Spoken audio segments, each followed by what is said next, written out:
BBC Hooniverse. You're watching the TGM production.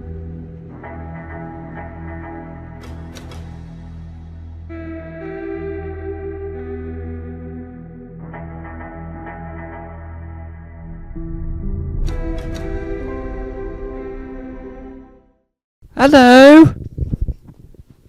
I said hello? Hello? Ooh, hello. You're too far forward. It's a wild jungle out there. Hello and welcome to the Tom Mason YouTube channel. Welcome. Today we're talking why.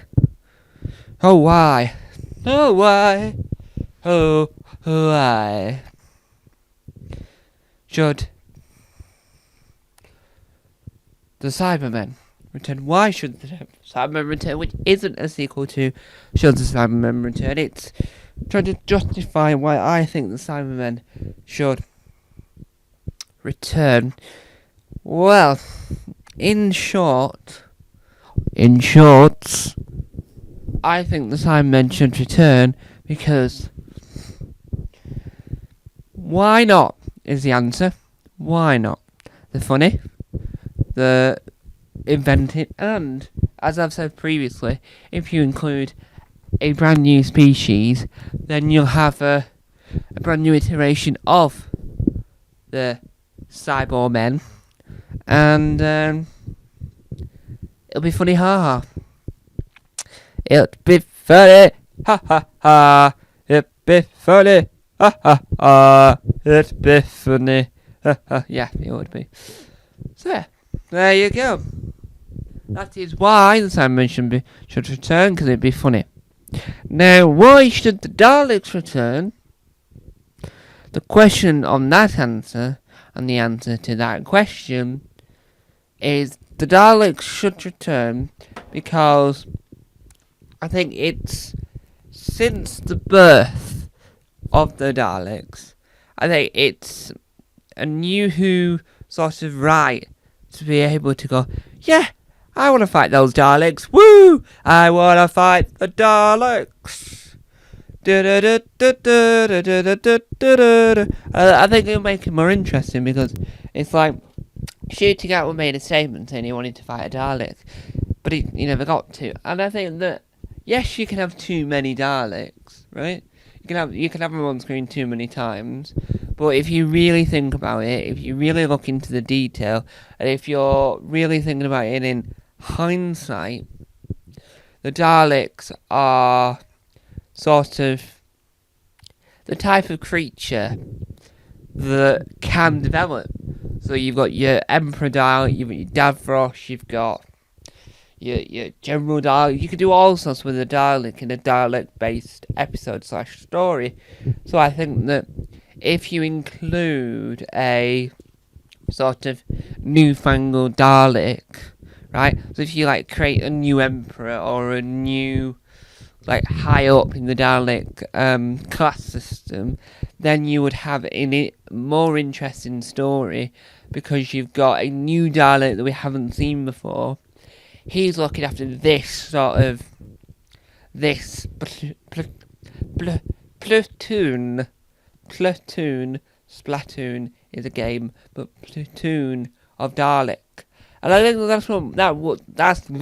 that's what would make it interesting, if I can speak, is if you have these multiple areas of Daleks, and you're like, yep, that's a different Dalek to what you've got, because you want multiple different types of Daleks.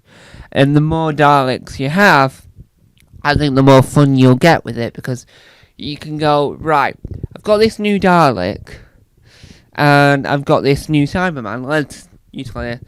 How do we introduce this new designs and this new hierarchy in the system to make it something that's still relatively interesting? And that's what you've got to work out. That's what you've got to plan.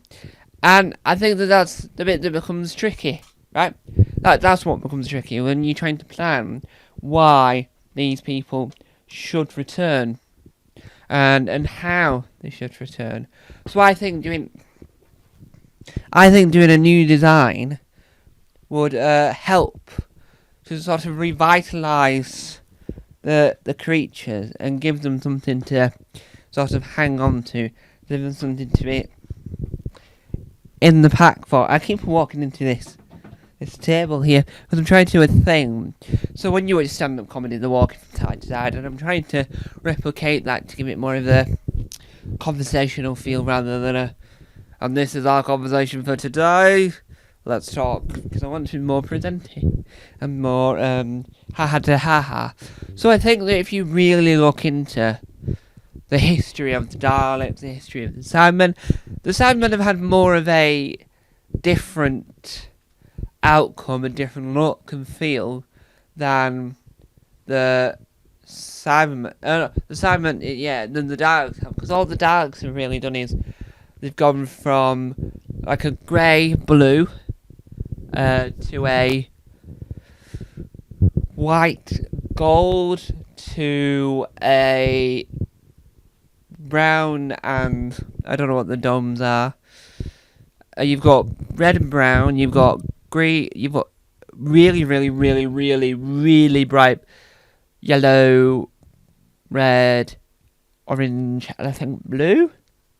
But you've got like different colours Daleks, and obviously now the Daleks can fly in New Who, so you've got like floating Daleks. With the Cybermen, you've got the Mondasian Cybermen, you've got the Parallel Universe Cybermen, you've got other named Cybermen that I can't think of at this moment in time, but they're all different sort of breed of the same species, if you will.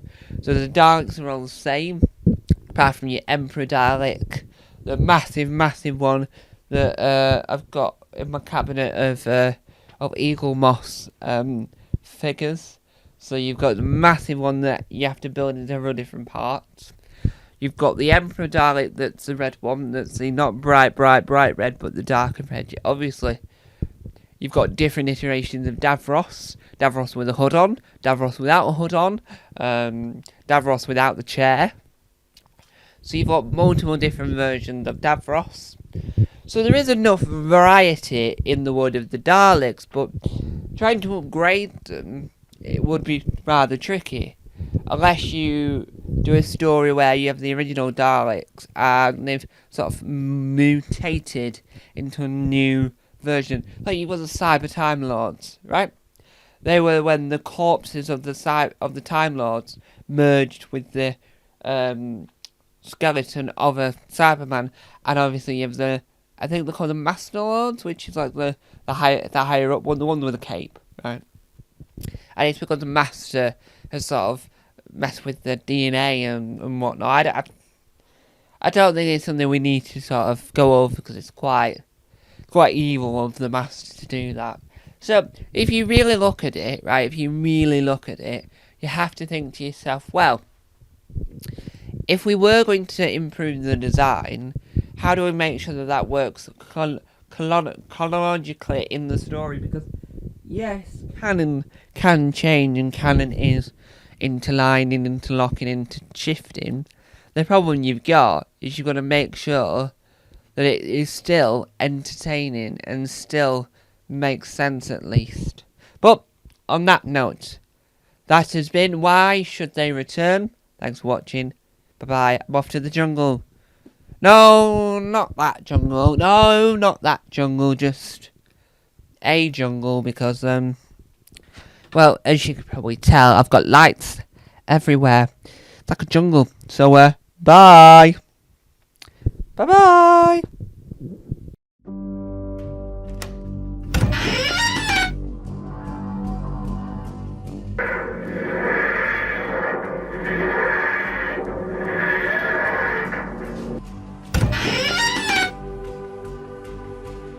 Don't forget to subscribe to the official Tom Mason YouTube channel.